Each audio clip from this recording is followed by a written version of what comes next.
Bonjour Prescamer. Bonjour Nadine. Alors c'est un plaisir de te recevoir dans l'émission. Est-ce que tu peux te présenter et nous parler de ton parcours en quelques mots? C'est un plaisir aussi pour moi d'être là déjà, merci pour l'invitation. Pour me présenter, comme tu as dit au tout début, je m'appelle Prince Kamer, je suis originaire du Cameroun. J'ai commencé la musique en 2001-2003. J'ai 2 années, enfin c'est une plage horaire, plage annuelle durant laquelle je me suis vraiment lancé dans la musique. Et j'ai commencé dans un groupe étant au Cameroun, un groupe de musique qui faisait pas du tout de rap à la base. Donc je suis rentré dans le groupe pour apprendre à chanter. Et après il s'avère que je me suis retrouvé à faire du rap. Et en 2003, je suis arrivé en France.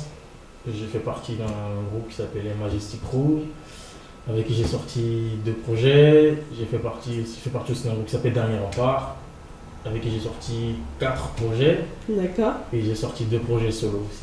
Je suis artiste, je fais du rap, je chantonne, j'essaye de faire comme des chanteurs. Et voilà. Ouais, tu le fais quand même assez bien. J'essaie en tout cas. Alors comment t'es né cet amour de la musique? Déjà, j'ai beaucoup grandi en écoutant de la musique, Oui. que ce soit en dormant, que ce soit par mes grands frères, que ce soit par mes grandes sœurs. J'ai beaucoup écouté de la musique, donc j'ai beaucoup bercé dans la musique, pas que du rap, j'ai bercé aussi dans beaucoup de musique afro, plusieurs types de musique en fait. Donc c'est de là vraiment qu'est née la passion pour la musique. Après, me lancer vraiment pour chanter, c'est des amis à moi qui m'ont poussé là-dedans en fait, qui m'ont dit ouais, on estime, on pense que tu as peut-être quelque chose, tu as peut-être un talent, on aimerait travailler avec toi dans ce sens-là. Et c'est comme ça que je me suis retrouvé à faire la musique. Alors donc tu as fait de la musique, tu as sorti en 2008 un album. Est-ce que tu peux nous en toucher 2 mots? Oui, en 2008, je préparais déjà l'album qui est sorti il y a 2 ans. Oui. J'avais à cœur de sortir un album. Et dans cette époque-là, dans cette période-là, il y avait cette manie qu'avaient les artistes de sortir ce qu'on appelle un street album, c'est-à-dire un album avant un autre album. Et d'où le nom d'ailleurs de cet album-là qui s'appelait Quelques bombes avant l'album. Oui. Et j'avais déjà la direction que je voulais pour l'album qui est sorti il y a 2 ans, mais je sentais que j'étais pas encore prêt.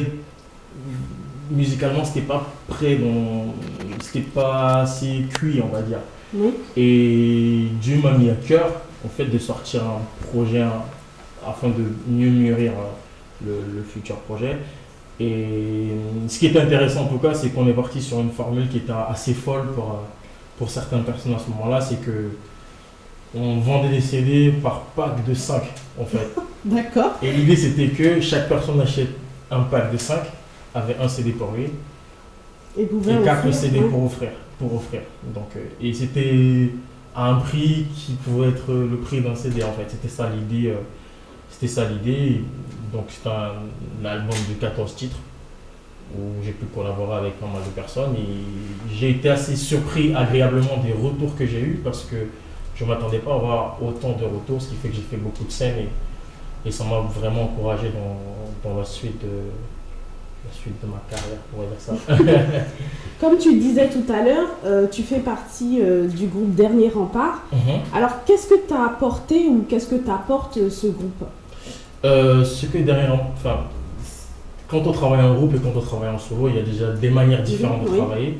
Parce que quand on travaille tout seul, pour faire par exemple une chanson, on a beaucoup de choses à écrire. On est un peu seul dans sa manière de penser, alors qu'à 3, c'est un travail en équipe, c'est-à-dire qu'il faut réussir à trouver le juste milieu qui plaira à tout le monde. Et ce que m'a apporté en tout cas le groupe, c'est là où j'avais quelques faiblesses, les autres membres du groupe avec ces forces-là, ce qui fait que moi j'ai appris à leur contact. Et ça m'a permis, moi, de mieux préparer mon album qui est sorti après. Justement, on va revenir à ton album. Tu sais, il y a beaucoup de jeunes aujourd'hui, en fait, qui évangélisent dans la rue, dans les métros. Qu'est-ce que pour toi, l'évangélisation représente? Pour moi, l'évangélisation, c'est d'abord, pour moi, c'est un style de vie. C'est-à-dire que aller dans la rue, aller dans les métros, c'est bien. Mais pour moi, déjà, l'évangélisation commence par sa vie. Parce que si on dit à quelqu'un, on parle de Dieu à quelqu'un et que notre vie ne reflète pas vraiment la vie de Christ, c'est comme si comment expliquer? C'est comme si on mettait de l'eau chaude, de l'eau froide en même temps. Parce qu'il y a des gens qui sont très attentifs à ce que nous faisons, à ce que nous disons, et sont attentifs à chaque geste. Moi, ce dont je me suis rendu compte, par exemple, c'est que quand on arrive dans son lieu de travail, c'est que parfois on est très zélé pour parler de Christ à nos collègues, c'est bien. Mais il ne faut pas qu'on oublie parfois qu'il y a des gens qui nous regardent dans tout ce qu'on va dire, dans notre manière d'agir. Donc pour moi, d'abord, l'évangélisation commence par la vie qu'on dégage au jour le jour. Très bien. Alors, tu parlais justement de ton album qui est sorti en 2015, Condamné à réussir. Ouais. Alors, pourquoi un tel titre? Et selon toi, quelle est la meilleure des réussites? En fait, Condamné à réussir, c'est un titre que j'ai déjà depuis 2008, puisque j'avais fait une chanson qui s'appelait Condamné à réussir dans quelques bombes avant l'album. Et c'est une image que je trouvais assez forte, dans le sens où c'est que il y a le fait d'être condamné. Généralement, quand on parle de condamnation, c'est être dans une position où on n'a pas le choix, en fait. Et c'est assez... Ça peut paraître bizarre de l'associer avec le fait de réussir. Mais pour moi, là où c'est intéressant, c'est que moi, quand je parle de la condamnation à la réussite, c'est-à-dire que si on est dans une certaine position, on ne peut qu'aboutir à la réussite. Et pour moi, la vraie réussite, au-delà d'avoir une grosse villa, même si je kifferais en avoir, une grosse voiture, je kifferais en avoir, mais pour moi, la vraie réussite, déjà, c'est d'accomplir ce pourquoi on est venu sur cette terre. Parce que je pense que chaque personne qui est venue sur la terre est venue pour une mission particulière. Je pense que Dieu ne nous a pas créés juste pour embellir la terre, mais je pense que Dieu nous a créés pour un but précis. Et pour moi, si on accomplit ce pourquoi on est là sur cette terre, pour moi, ça c'est la vraie réussite. Et souvent, j'ai une phrase que je dis, c'est que quand je te parle des réussites, c'est pas forcément d'amasser un max de liquidité, mais de comprendre le but de son existence sur cette terre afin de préparer l'éternité. Wow. Ça résume un peu l'état d'esprit de la réussite pour moi. Alors on va écouter un extrait en fait de cet album qui compose 19 titres. On va écouter Gravé. Ok, Gravé. Écoutons.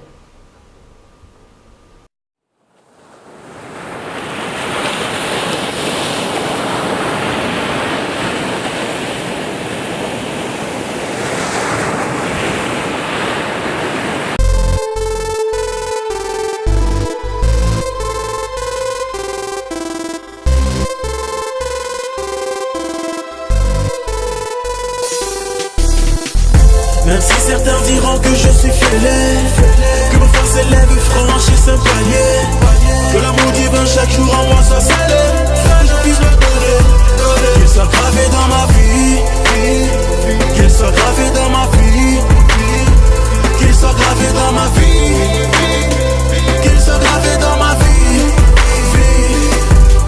Souris sous mes lèvres, j'ai mis ma vie en mode positif, pas question de faire une trêve. Pour cette cause faut être prolifique. Check ma prose et kiff, instant de pause épique. Trop de sceptiques, suffit de parler deux fois, peut traiter de prosélyte. Pas de rap sans message, t'étonnes pas si je m'efface. Ne pas me valer la face, même si l'orgueil m'assiège. Avoir le cœur sur la main, briller plus qu'un lumignon. Je ne veux pas refaire les mêmes, jamais j'ai vu un péché qui soit mignon. De nos âmes le mal émane, se mêle à notre mélanine. Certains se mettent une mine au skill quand la douleur les mine, pensant qu'ils l'éliminent, trop sont mal aimés par plus de 1000. En tant que mélomane, que le love dans ma zik domine.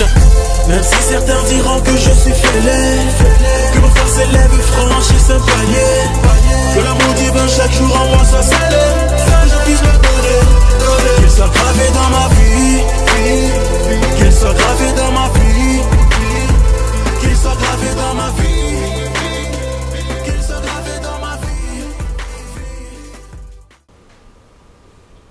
Donc après ce clip, justement, on revient encore à cet album, Condamné à réussir.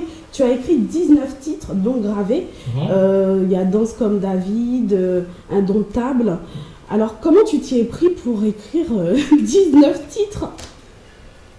Comment je me suis pris Est-ce que c'est en quelques semaines, Non, en quelques années Comme je disais, c'est que déjà le projet, j'avais l'idée de l'album tel qu'il est sorti déjà depuis 2008. Il y a certains titres, certains couplets qui datent de 2009.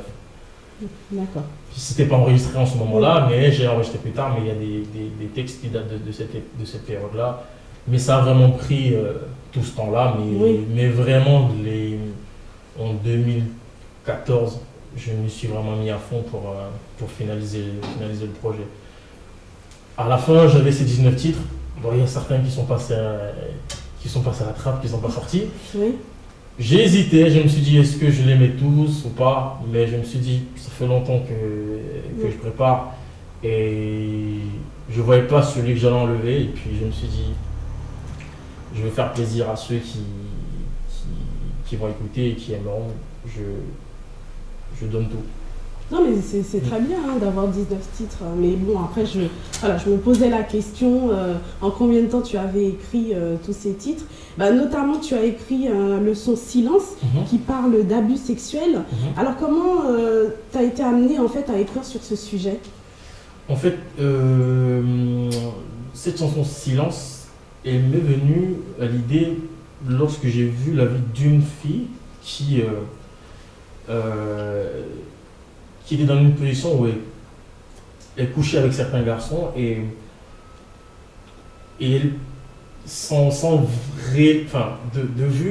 de l'extérieur, on ne comprenait pas la réelle raison puisqu'elle allait de garçon en garçon, et à chaque fois qu'elle couchait avec un mec, elle voulait vraiment s'attacher au mec, quitte à inventer des grossesses en fait. Et moi, quand j'ai vu la vie de cette fille, j'ai commencé à cogiter. Je me suis dit qu'est-ce qui pourrait amener une fille à aller jusque-là. Et puis après, j'ai créé une histoire qui m'a amené à écrire cette chanson-là. Après, j'ai eu de bons retours parce que je me suis rendu compte que j'ai plein de personnes qui m'ont envoyé des messages qui m'ont dit ouais, c'est ça. Il y a 3/4 de ce que tu racontes dans cette chanson qui est une situation que je vis. Et je me suis rendu compte que même parfois dans l'église, il y a certaines personnes qui sont dans cette situation-là et qui ont peur d'en parler parce que c'est un abus sexuel fait par son père, par ses parents. Et certaines personnes ont peur d'en parler parce que soit ils ont honte ou ils se disent que personne ne croira. Et je me suis rendu compte que c'était des choses dont on ne parle pas assez. Et il y a certaines personnes qui sont dans leur coin chez eux et qui se morfondent et qui sont pas vraiment guéris, bien qu'ils aient fait le pas de marcher avec Dieu dans leur vie, mais qui sont pas assez guéris intérieurement par rapport à ce genre de blessures. Mais non, mais c'est quand même fort en fait de faire un son sur un sujet aussi sensible. Donc c'est vrai que je m'interrogeais par rapport à ce son. J'ai osé, j'ai essayé, apparemment j'ai de bons retours, donc je remercie Dieu pour ça. Alors tu collabores avec différents artistes sur ton album, et cet album justement est un vrai voyage musicalement avec des sonorités reggae, rap, zouk et musique africaine. Alors pourquoi un mélange aussi éclectique? Ce mélange éclectique, c'est à l'image de ce que j'écoute. Ce mélange, c'est à l'image de ce que j'aime dans la musique. Et moi, personnellement, bien que je sois rappeur, s'il y a une sonorité musicale qui me parle et dont j'estime que je pourrais faire quelque chose sur ce type de son, je me dis pourquoi pas essayer. Et c'est aussi une manière de toucher de pouvoir parler à plusieurs types de personnes. Des personnes aussi grandes, petites, des papas, des mamans. Pour moi, c'est aussi un moyen de pouvoir leur transmettre le message que j'ai à donner. Donc c'est vraiment à l'image de ce que j'aime dans la musique. qui sait, peut-être demain il y aura d'autres sonorités. Donc. Et maintenant, c'est quoi la suite? La suite, il y a certains, enfin 1 ou 2 clips encore qui vont sortir d'ici peu. Et puis je commence à écrire des chansons déjà pour un prochain projet. Je ne sais pas encore sous quelle forme, comment.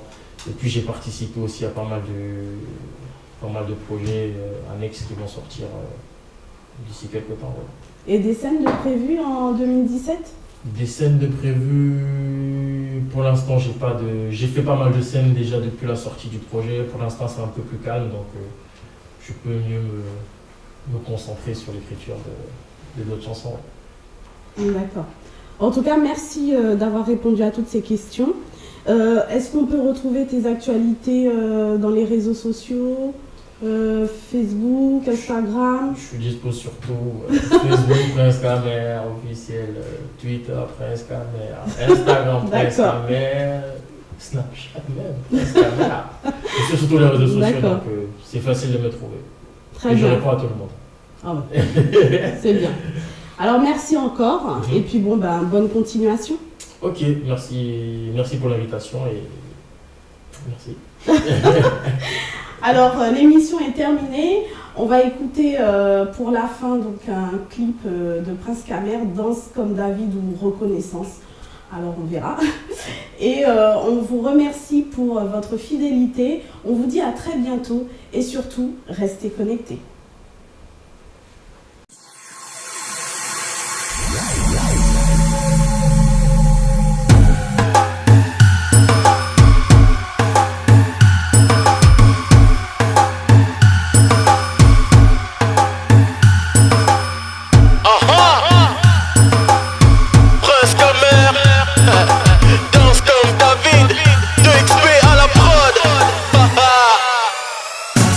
De quoi t'as soif, pourquoi t'as pas la gouache? Je t'apporte un vent de joie, vas-y. C'est une question de grâce, je veux laisser ma trace avec classe comme le roi David. Hello, de quoi t'as soif, pourquoi t'as pas la gouache? Je t'apporte un vent de joie, vas-y. C'est une question de grâce, je veux laisser ma trace avec classe comme le roi David. Appelle-moi prince parce que mon père homme et ne fait pas de moi ton idole. J'ai bien ce qui veut me faire choir, me maintenir en camisole. Mes rimes je façonne sous un air doré, mi fa sol. L'ADN du vainqueur est posé dans mes chromosomes. Depuis tout petit on m'a appris à qui se confier. Même quand dans les problèmes ma vie peut paraître confinée. Si je laisse parler ma plume, mon cœur y est. Même les jours fériés. Si l'ambiance est malsaine, oh je suis pas là. Qu'on fasse la paix, amen, adios les palabres. Même en plein régime, racontez pas de salade. Mon Dieu est inégalable, défié d'un Maya. Même si l'accueil n'est pas austère, parfois faustère. Mettons les choses claires, y'a que devant lui que je me prosterne. Pas de prosterne, je fais des grosses perfs comme un gosse fier d'atteindre les hautes sphères. Hello, de quoi t'as soif, pourquoi t'as pas la gouache? Je t'apporte un vent de joie, vas-y. C'est une question de grâce, je veux laisser ma trace avec classe comme le roi David. Hello, de quoi t'as soif, pourquoi t'as pas la gouache? Je t'apporte un vent de joie, vas-y. C'est une question de grâce, je veux laisser ma trace avec classe comme le roi David. Danse comme David, danse comme David, danse comme David, danse comme David, danse comme David, danse comme David, danse comme David, danse comme David. L'homme est plein de folie et de contradictions. De gens se vanter d'être humble et de drôles d'addiction. J'ai du pain sur la planche, j'ai pas te fait grailler. Ma musique veut rester franche, pas question de la grimer. Se canaliser, même si souffle l'alisé. C'est ça l'idée, n'essayez pas de m'athéiser. T'as le droit de m'analyser, mais pourquoi vous médisez? Ça me fera que vous épuisez, sans rancune je peux vous biser. Pendant qu'ils vendent du rêve, Christ donne du réel. Dans les temps de trêve, c'est pas sa grâce que j'excelle. Marque de Sanso, je te parle pas de KFC. Le diable pour te faire la peau commencera par caresser. M'appartiendra tout lieu où mon pied aura foulé. Je refoulé tous ceux qui avaient pour mission de me couler. C'est ceux de râler, pas le temps de s'affaler. Cette vie on doit la saler, à cette cause tu peux te rallier. Hello, de quoi t'as soif, pourquoi t'as pas la gouache? Je t'apporte un vent de joie, vas-y. C'est une question de grâce, je veux laisser ma trace avec classe comme le roi David. Hello, de quoi t'as soif, pourquoi t'as pas la gouache? Je t'apporte un vent de joie, vas-y. C'est une question de grâce, je veux laisser ma trace avec classe comme le roi David. Danse comme David, danse comme David, danse comme David, danse